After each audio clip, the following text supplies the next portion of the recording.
Hello दोस्तों, नमस्कार। आप सभी का हमारे इस यूट्यूब चैनल में बहुत बहुत स्वागत है। दोस्तों, हम रीजनिंग का एक पार्ट लेकर आए हैं जिसमें आपको 5 प्रश्न बताएंगे जो कि आपके परीक्षा के लिए बहुत ही उपयोगी प्रश्न हो सकते हैं और आपकी इसमें से इस प्रश्न को सॉल्व करने की स्पीड भी बढ़ेगी। तो दोस्तों, पहला इसमें निम्नलिखित में से विषम को पहचानिए दिया गया है कि निम्नलिखित में से विषम को पहचानना है कि इसमें निम्न में से विषम कौन सा है। तो दोस्तों, आइए बढ़ते हैं प्रश्न की ओर। इसमें दोस्तों देखिए जो शब्द दिए गए हैं NELPA। तो दोस्तों इससे एक सार्थक शब्द बनेगा। इसमें दोस्तों नेपाल बनेगा NEPAL। इसमें दोस्तों नेपाल शब्द बन रहा है जो कि एक सार्थक रूप है नेपाल। अगला दोस्तों यहाँ पे देखिए इस शब्द से बन रहा है संस्कृति। संस्कृत दोस्तों बन रहा है जो कि एक भाषा है दोस्तों। यह संस्कृत शब्द का निर्माण इससे होगा। आगे देखिए दोस्तों ये जो लिखा हुआ है इससे दोस्तों इंग्लिश शब्द का निर्माण होगा। इंग्लिश, इसमें से दोस्तों आपका इंग्लिश शब्द का निर्माण हो जाएगा। इससे दोस्तों यह इंग्लिश शब्द का निर्माण होगा। और जो ये नीचे दिया जाए ऑप्शन नंबर डी में दोस्तों, इससे हिंदी बना सकते हैं आप। तो इसमें दोस्तों आपको बताना था कि सबसे विषम कौन सा। दोस्तों 4 एक प्रकार से हैं। तो दोस्तों आप देख रहे हैं यह संस्कृति और इंग्लिश, हिंदी आपकी ये सारी एक ही स्टेप में आती हैं ये तीनों भाषाएं। जबकि नेपाल दोस्तों एक देश है और इसलिए दोस्तों यह चारों में से एक भिन्न ऑप्शन है। दोस्तों बढ़ते हैं नेक्स्ट अगले प्रश्न की ओर। दोस्तों अगला प्रश्न आपको सामने रहा।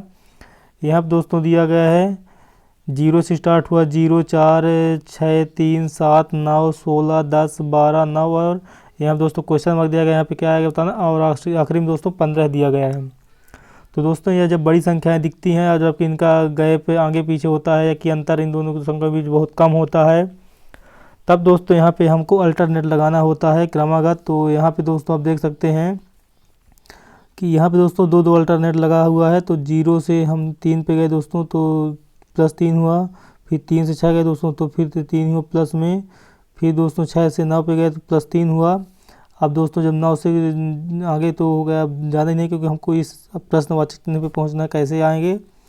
अब दोस्तों जैसे देखिए 4 से दोस्तों 3 प्लस जुड़ा तो 7 हुआ। 7 में दोस्तों 3 जुड़ेगा तो 10 हुआ। और 10 में दोस्तों जब 3 जुड़ेगा तो हमारा 13 निकल जाएगा और हम यहाँ पे पहुँच जाएंगे।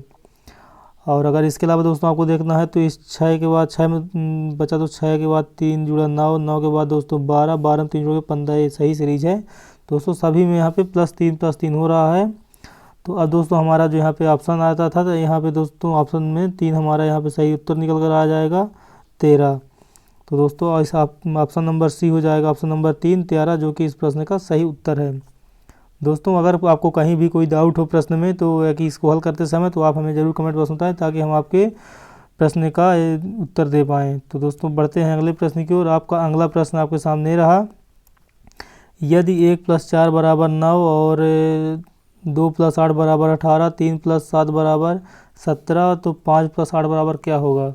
तो दोस्तों आप इसको वर्ग कर सकते हैं, गुणा कर सकते हैं, जोड़ घटा सकते हैं, जो जैसे आपकी इच्छा हो वो करिए, लेकिन यहाँ पे ऐसा संख्या आना चाहिए। तो दोस्तों देख रहे हैं 1 + जो 4 दिया हुआ है बराबर में 9 दिया गया है। तो अब ऐसे देख सकते हैं दोस्तों अगर तो 4 में दोस्तों यहाँ के 4 का 2 गुना किया गया है, 4 का 2 गुना किया गया है प्लस 4 गुणे दोस्तों वर्ग नहीं होगा, यहाँ पे 4 × 2 है और +1 तो यहाँ पे 9 होगा। एक दोस्तों और हो सकता है कि 1 + 4 कर दें तो 5 आएगा और 5 का गुणा दोस्तों 2 में करें तो 10 आएगा और 10 में दोस्तों -1 कर देंगे, 10 में -1 करेंगे तब भी दोस्तों 9 निकल कर आ जाएगा। अब दोस्तों ऐसे दूसरा देख लीजिए, दूसरा क्या है। जब दूसरे में दोस्तों आप 2 + 8 है तो 2 + 8 है तो दोस्तों 8 का गुणा करेंगे 2 में तो 8 दूनी 16 और 2 दोस्तों 18 होगा। और अगर इस स्टेप पे लगाते दोस्तों सेकंड स्टेप में लगाते हैं हम इसको तो 8 2 16 में दोस्तों फिर यहाँ पे 2 जोड़ेंगे तब जो कि 18 होगा दोस्तों यहाँ पे। और अगर इसको करते हैं 8 + 2 तो दोस्तों 10 होगा, 10 में गुणा 2 करेंगे तो 20 होगा दोस्तों और 20 में -2 करेंगे तो भी 18 निकल कर आ जाएगा। हमारा आंसर यहाँ पे 18 निकल कर आ जाएगा।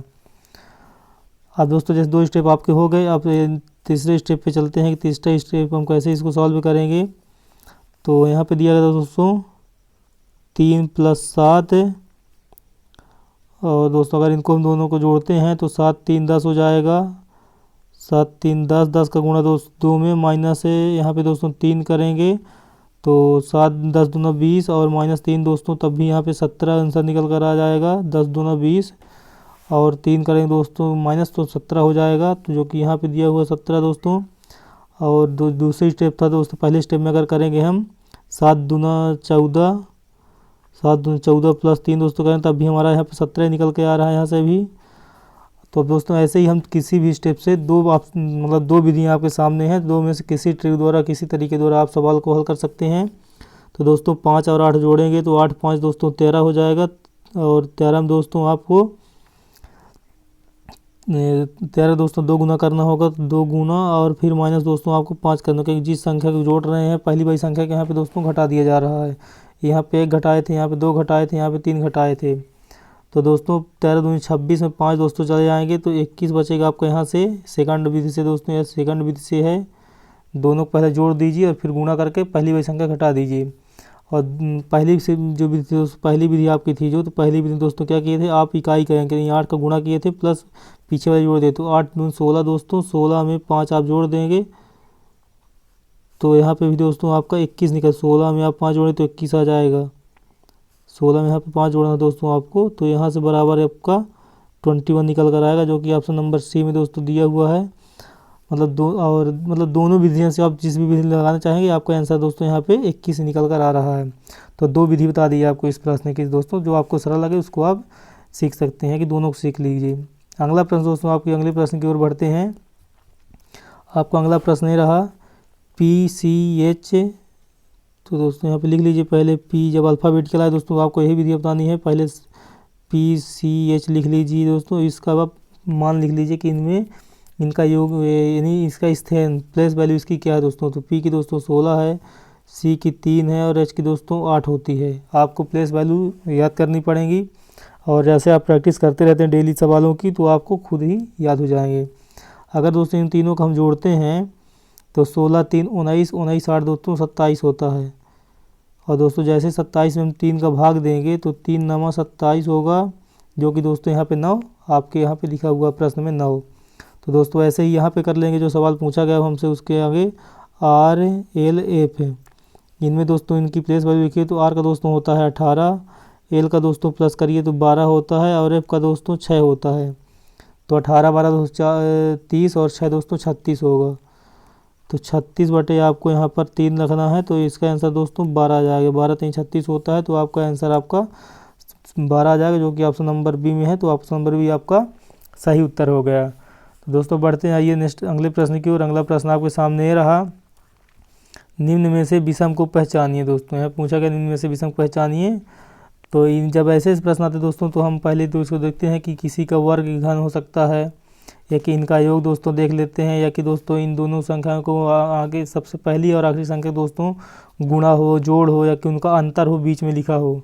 तो दोस्तों यहाँ पे देखते हैं 3 और 2 का अंतर दोस्तों 1 हो, तो 1 का अंतर है नहीं, और 4 भी अंतर, 4 योग भी नहीं इनका। लेकिन तो दोस्तों यहाँ पे देखते हैं अगले में 5 और 3 दोस्तों योग 8 होता है, 7 और 2 दोस्तों योग 9 होता है, 4 और 3 दोस्तों योग 7 होता है। यानी दोस्तों 2 और 4 का योग दोस्तों 2 और 3 का योग 4 नहीं होता, 5 होता है। तो यहीं पे हमारा ऑप्शन नंबर ए यहाँ पे विषम हो गया, जो कि गलत है। तो दोस्तों ये हमारा वीडियो आपको ऐसा लगा फिर कमेंट बॉक्स में ज़रूर बताएं, और दोस्तों मिलते हैं नेक्स्ट वीडियो में। तब तक के लिए दोस्तों जय हिंद, जय भारत।